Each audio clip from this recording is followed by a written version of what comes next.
Welcome to EdTech Monday. Now, the estimate is that 10 to 15% of Africa's 400 million school-going children have or live under some form of disability. This makes the focus on access to quality, affordable, and usable education materials and education important. This month, EdTech Monday focuses on access to education and particularly EdTech for the disabled. And to have that discussion with me, I have Basil, Martin, and Brenda. I'll start with Basil. You can introduce yourself to our guests. Well, thank you. I'm happy to be here. My name is Basil Onen. I am Program Director for Assistive Technology at a non-governmental organization called Oysters and Pearls Uganda. Thank you so much, Basil. Martin? Yes, thank you, Raymond. Martin Sebalu is my name. I work for Uganda Society for Disabled Children. I do most of education programming.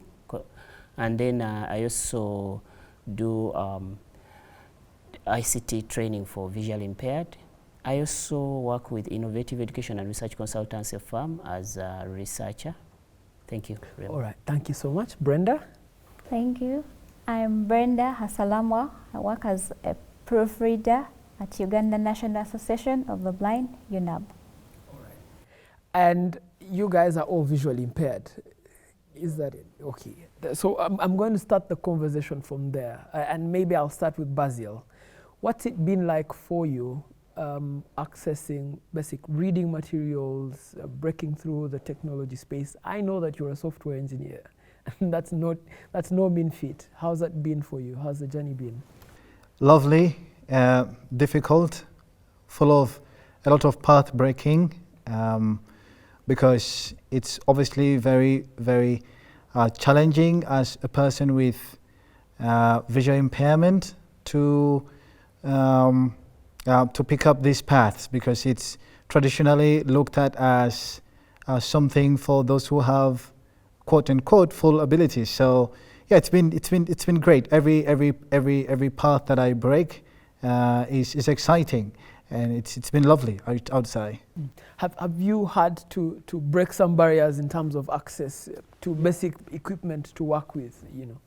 Yeah, absolutely. So obviously, majority of software development or coding happens on the computer, and so the question is, how does somebody who doesn't see get to use a computer? And so these are all things that you have to figure out yourself. And also in Uganda, for example, in attempts to make accommodative education system, majority of science programs are exempted. And so it's up to me, it's up to somebody who's out there to break the path and find resources that you need. So basically, it's been a lot of self-teaching for me, because there is no curricula, no course that is designed to support somebody who doesn't see to become a software developer. All right, thank you. Martin, how's that been like for you? I mean, you have such an illustrious CV that you just read for us. How's it been like going through life to get such a great CV?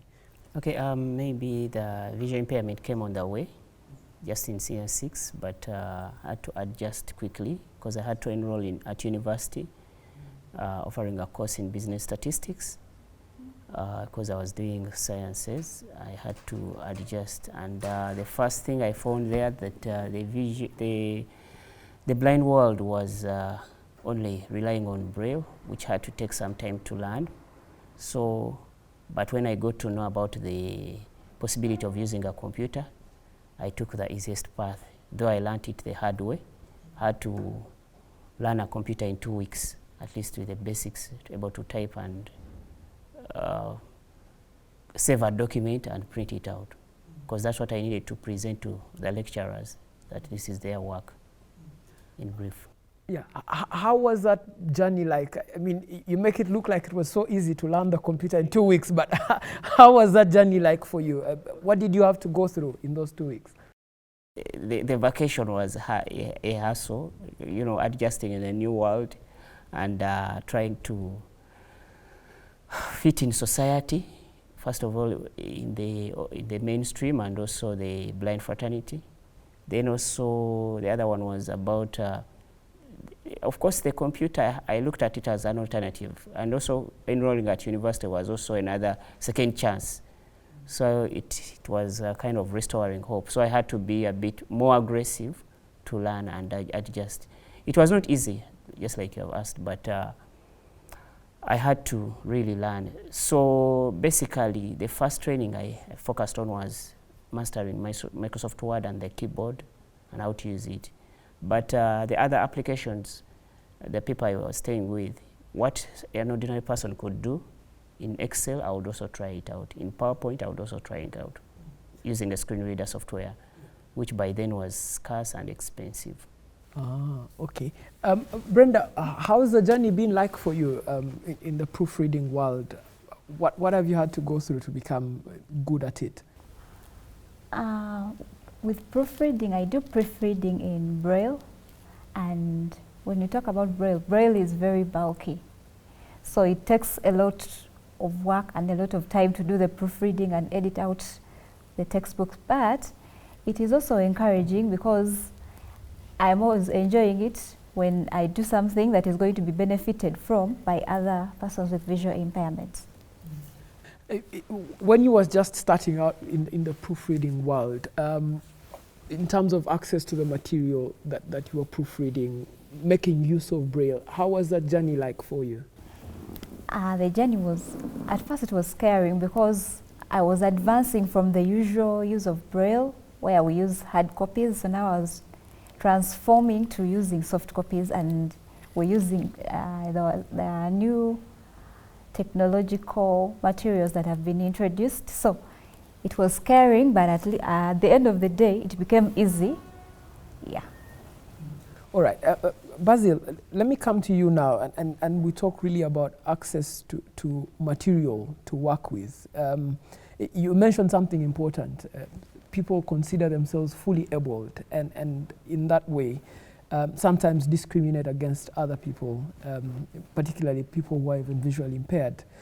In terms of the kind of world that you're in, which is an EdTech space, which is technology really, and technology is such an enabler, and it's also an equalizer of some form. Have you found technology to be that equalizer in life that you wanted it to be? Absolutely. So the starting place for me is the realization that you can be anything. And what technology brings is possibility. So for mainstream people, learners, adults, etc., technology simply makes things easy. But if you are living with a disability, technology is not a tool of ease, but a tool of possibility. So, and when you talk about living with disability, obviously the thing that comes to mind is career and productive living and all these things. So what technology does is, first of all, basically putting you in a place where you can realize that, oh, you know what, I can study like everybody else. I can pursue any career. I can take any career path that I want. That's the most lovely thing about it. So that's how, to me, it's an equalizer of opportunity. All right, thank you, Basil. Martin, if you could weigh in on this question, how has technology been that equalizer for you in making sure that the circumstances for pursuit of career are the same for you as for anyone else in the world? Okay, maybe when you ask such a question, it's when you talk about technology, I think one of the things it adds value to, it opens doors to connect a person with an impairment to the outside world, to communicate with the ordinary person, to the community. Because, for example, if it's at the workplace, if you're using Braille and it's hard copy, maybe I have a feeling, Raymond, you don't know how to read Braille, not so? No, I don't. Yes, so it will be hard for you to really get my results or what I've done, for example, a report. So with technology, it's able to link up, to fill up that gap, connecting you with me so that we can communicate. Yeah. All right, Brenda, what are some of those barriers? I'm going to come to you, Basil, after Brenda. What are some of those barriers in access to basic technology, access to education for people with disabilities, particularly those that are visually impaired? The barriers With persons with visual impairments, to access technology, let's say computers, they need a screen reader software, which is licensed, so you have to pay for it every year. So that is expensive, and that's a barrier. So very many people cannot afford the license, and the fact that the economic backgrounds of most persons with disability is not so great, so even affording the computers themselves. So very many people are left behind because they cannot afford the license and the computers, and they also don't have the skills, because it takes a lot for them to be taught the skill in using computer. With disability, it takes an extra effort for you to be trained, and it needs also people that are very well trained in handling and training persons with visual impairment. Basil, you had a point that you wanted to make. Yes, I want to say something. So you asked a question about how technology is unequal, and Martin raised a very important point there, which is how technology makes the workplace a more meaningful place, but also, quite importantly, school experience. Because if you are visually impaired, if you are hard of hearing or deaf or whatever the case is, the way that you participate in normal school process definitely becomes different, because everybody else cannot read what you write. Everybody else doesn't understand sign language, for example. So what technology brings is a process that is more participatory and accessible to everybody. And what this does is that by changing the school experience that you have and making education participatory for everybody, that's how you achieve complete inclusion or complete inclusivity. Martin, if you could add on that, in terms of how participatory learning improves inclusion within the school settings or within the education setting. I've been to some places where some students are studying under a tree. So when you're thinking about technology, you have to also do a feasibility study. What kind of supportive materials do you need, or gadgets? Let's say, is there power? Is solar possible to be accessed? Is internet available? Those are some of the areas you're talking about. But then you also have to look at the situation. For example, if you look at most government schools, primary, for example, they are crowded. So if you are thinking of technology, are you supplying to only one learner with a visual impairment, or you want it to be inclusive? So I'm thinking, as you think to improve it, you have to use a twin-track approach or a hybrid, both the ordinary way and also the technology bit, some bit of it all. I have, I think, a full concept on that. But what I can say, going hybrid, sometimes you use technology. For example, if you to use maybe recorded audios for learning to support the description. For example, if a teacher has developing a scheme of work and you want to demonstrate how the contours look like, and they are in Kavali, but maybe you are in Karamoja, or let's say in Lira or somewhere, or in Gulu, it would be good maybe you have a well-recorded video, and that video would have a good audio describer, someone who has the experience to describe, so that even the person with visual impairment can feel really how the contours look like. I don't know, you did the explanation here, the coloring and the surrounding here, which was really good. So we feel we are part of this place. Honestly, if you asked me which the color of the lights here, I'll tell you we have pink, purple, and that's true. So that is the hybrid kind of bit. Yeah. But also we need the ordinary way of doing things. The teacher also has a place to, yeah. Brenda, if I could come to you, and then we'll take a break, and then we'll come back and start with Basil. How can we improve access and inclusion in education spaces for people with disabilities? The access to education and technology with persons with visual impairment starts with with the person themselves recognizing and accepting their disability. And when you accept, then you'll have to fight so hard to break the barriers. One, okay, I would say to improve the access is to ensure that persons with with disability equally are able to equally benefit from the available resources or available gadgets. Let's say if it was in an educational setting or in a school setting, if the laboratory was full of computers, they need to have screen readers to enable persons with visual impairment also navigate and benefit equally, and also get the same services with other persons without disability. All right, thank you so much. Hold on to your point, Basil. We're going to take a very short break. When we get back, we continue the discussion on access to EdTech for persons with disabilities.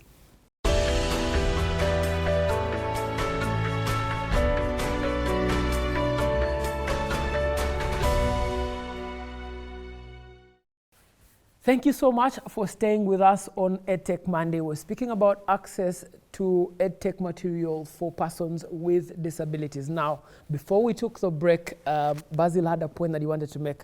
I want you to make that point so that we can continue. Well, great. So you asked the question, what can we do to improve access to EdTech for persons with disability? So straight away, it's very clear that there's a very strong nexus between disability and poverty, and majority of these tech resources are paid materials. But what I see is that there are loads of innovative responses or innovative hubs that have been created here within Africa. And if these innovative hubs can be mapped out and supported, that would help us to create a more resilient, I would say, production ecosystem where we can source some things from without, but that means we can support more developers from within to solve local problems, especially in relation to education for persons with disabilities. So building more resilient, robust local production ecosystem is a really good way to go. Martin, where should the investment go to improve access and inclusion for persons with disabilities? Okay, the investment would be, first of all, understanding I still stick on the context that one, some schools need, for example, if it is maybe technology or digital or something, we have 3 categories: low tech, mid tech, and high tech. But where does it apply? Depending, because we need to look at the low-hanging fruits. What is done? What can the community do? So that it is also sustainable. Because we have had situations whereby we say this has to be done, a ramp, but some people end up doing something like a hump. You get me?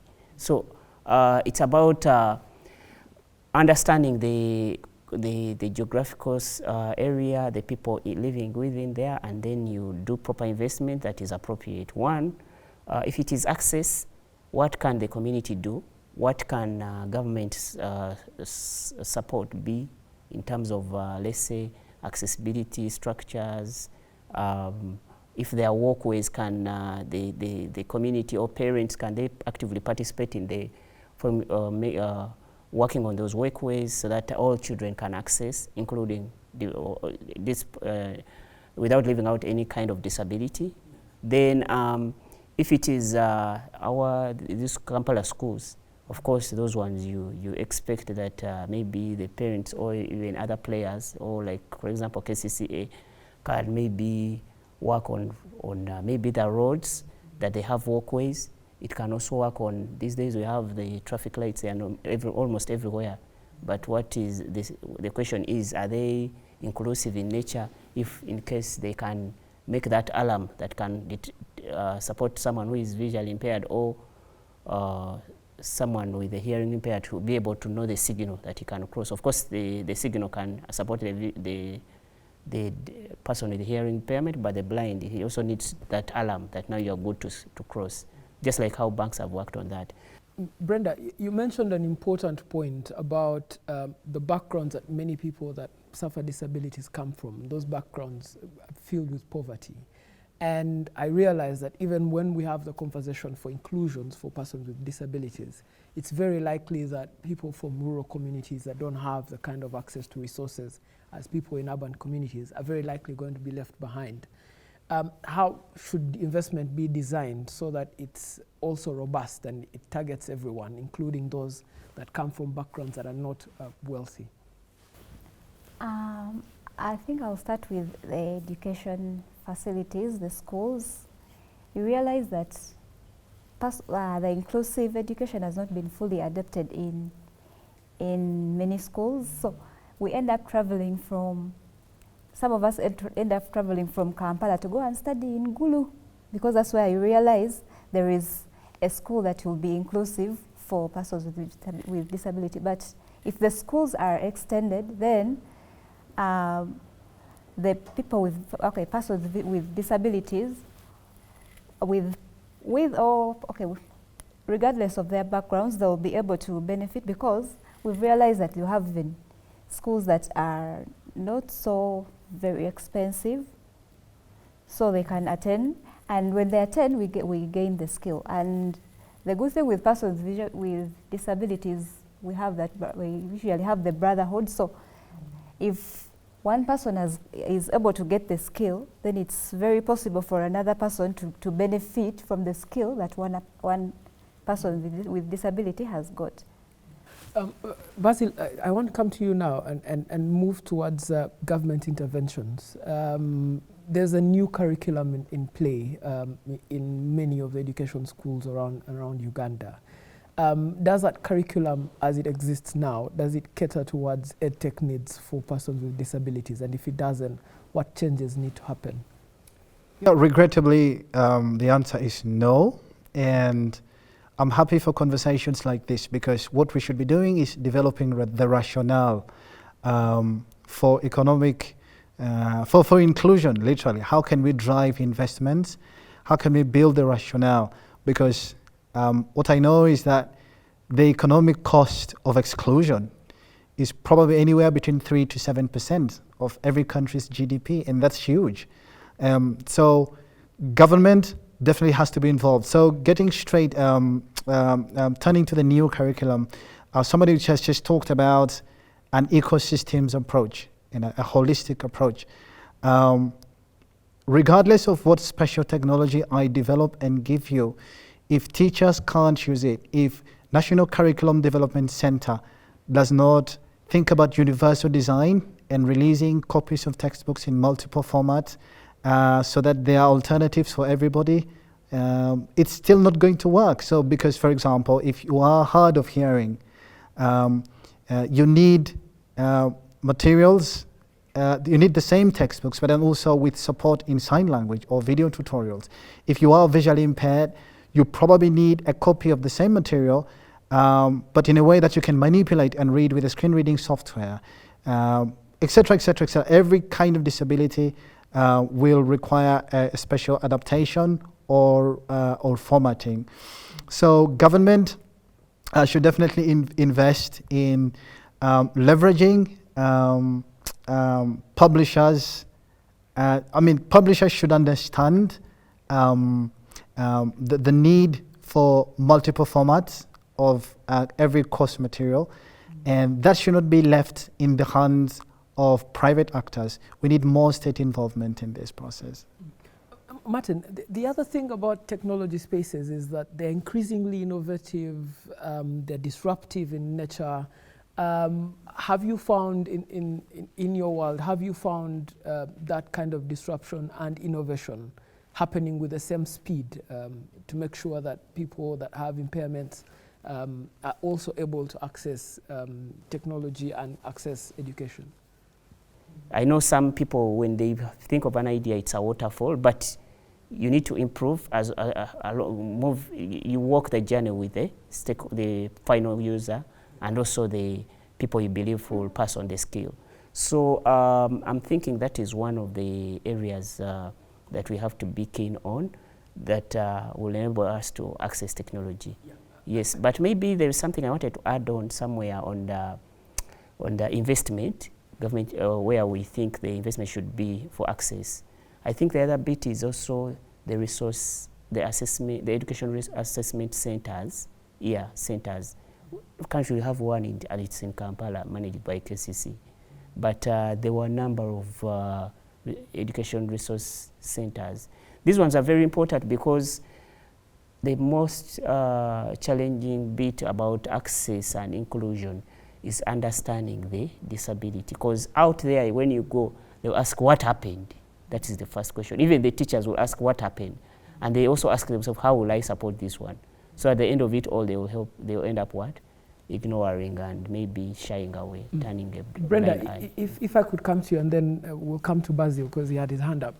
What kind of innovations would you want to see in your proofreading space, for example, or even in the use of Braille material that would make it easier for people that are going to come after you?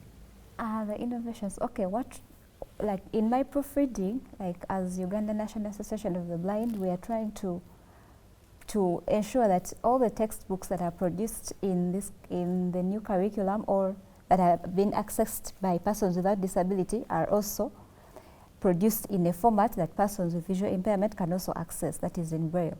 So the innovation, I would think, like I said, Braille is bulky. So you realize that one textbook used by persons without disability will have a whole sack of Braille books.